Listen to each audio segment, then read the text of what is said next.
Hey guys, and welcome back. I'm Brittany. I am way long overdue for a video, I know, and that is why I'm here with you today. I was going to kind of open with some advocacy talk. Yes, that's my dog barking out back. Sorry about that. I haven't been present on my channel in a few weeks now, and as most of you know, the FDA has recently deemed all vapor and electronic cigarette devices as tobacco products now, and it's kind of a bummer. I'm not entirely sure how I want to kind of address the topic with you guys yet. All I can do is just encourage you to get involved in advocacy as much as you can. Join the coalition, which is, I believe, a SFATA, CASA, and Not Blowing Smoke team up. I know that there's another association out there that's part of it, but just do some research, call your senators, call your representatives, and ask them to co-sponsor and support not only H.R. 2058, but also the Cole-Bishop Amendment. I might be talking a little bit more about that in the future, but get involved so we as a community can continue to grow and thrive. Okay, end of all the advocacy. The real reason that I brought you here today is I have a new Ciggo product that I want to talk about today. If you've watched any of my older videos, you might recall the original Ciggo-T that I did a video on. I'll be honest though, I haven't really gotten much use out of this guy since that last video because I only have the NI 200 coils to use in this particular tank on temp control mode because the wattage mode isn't really up to speed in my opinion. But I do have that as well as this guy. This is the Ciggo-T 75. So I just wanted to do kind of a size comparison side by side for you. Obviously the original Ciggo-T is a little bit bigger and it does go up to 100 watts. This little guy does 75 watts, but it is quite a bit smaller in profile. So the original Ciggo-T has this nice like rubberized coating on the outside, which makes it pretty comfortable in the hand. And this also contains a lipo pack, which has to be charged via 9-volt charger. Not a huge fan of that. So we're just going to set that aside and focus on this guy. Now, I was contacted by Huawei, which is a Chinese manufacturer of electronic cigarette products, and they asked me to take a look at this guy. This does not have an outer rubber coating. Instead, you can remove these shiny panels. Obviously, I have mine in pink. You can move these, and they do have different color options. Super magnetic. I love that.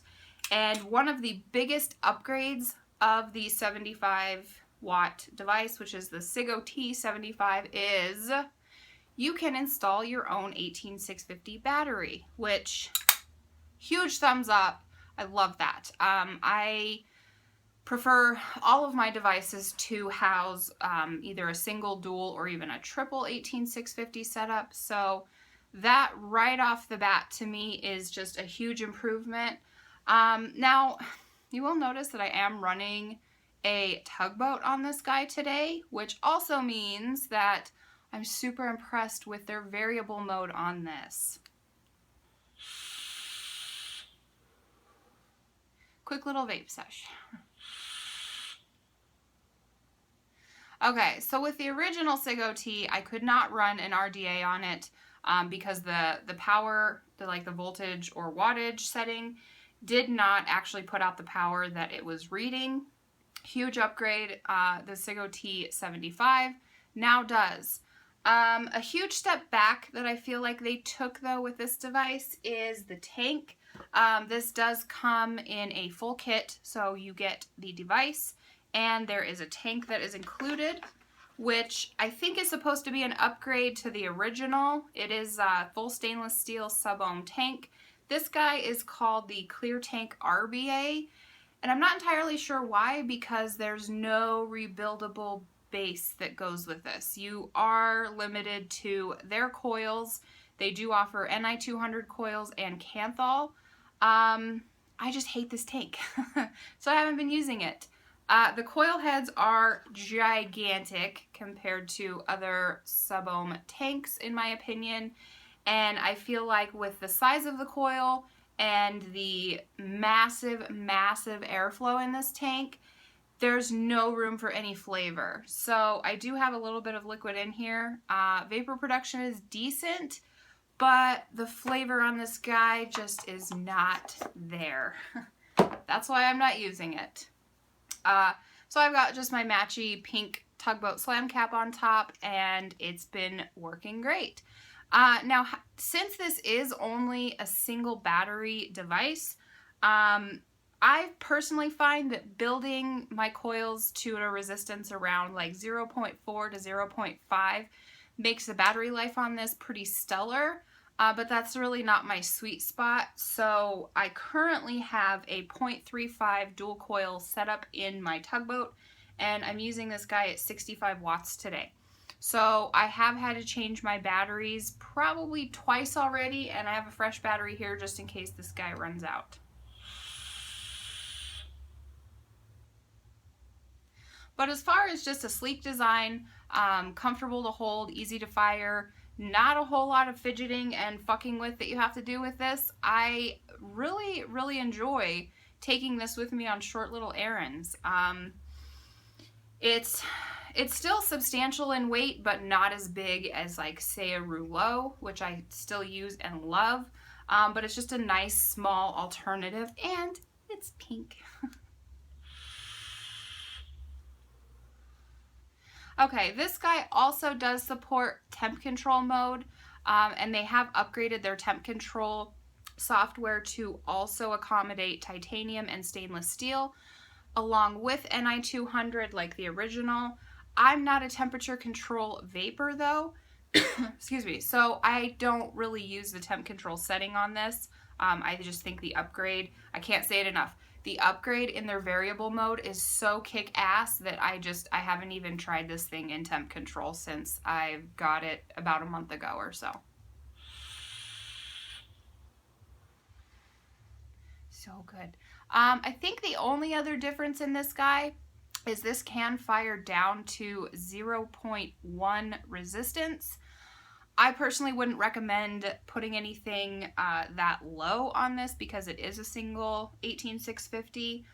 Like I said, kind of the 0.5, 0.4 range is pretty comfortable for battery life, and you know you're not stressing your batteries too much.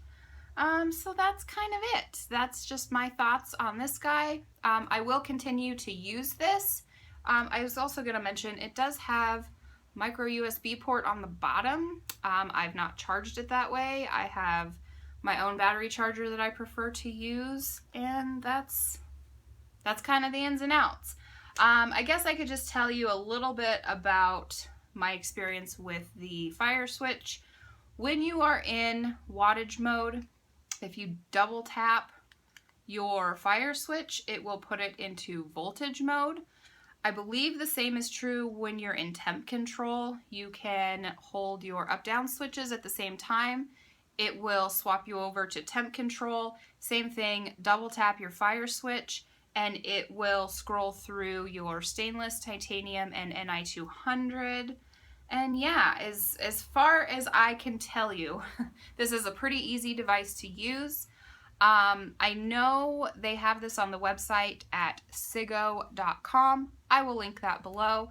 And it only does come in this kit with the tank, and it has about a $91 price point on it. My personal opinion is that is quite high considering that the tank delivers no flavor. But if this device itself could have been purchased for around $35 to $40, I would probably recommend just the device itself without the tank. That's just me. I'm not sure if they have an option to include their original clear tank that does have excellent flavor, but it leaks like a bastard. I don't know if there's options to kind of pick and choose the tanks that you want. If you are going to order anything from the Ciggo website, I would absolutely recommend you also pick up some spare coil heads. as I have not found anyone here in the United States that carries coil heads, and you never know what shipping time is going to be when you're ordering from China.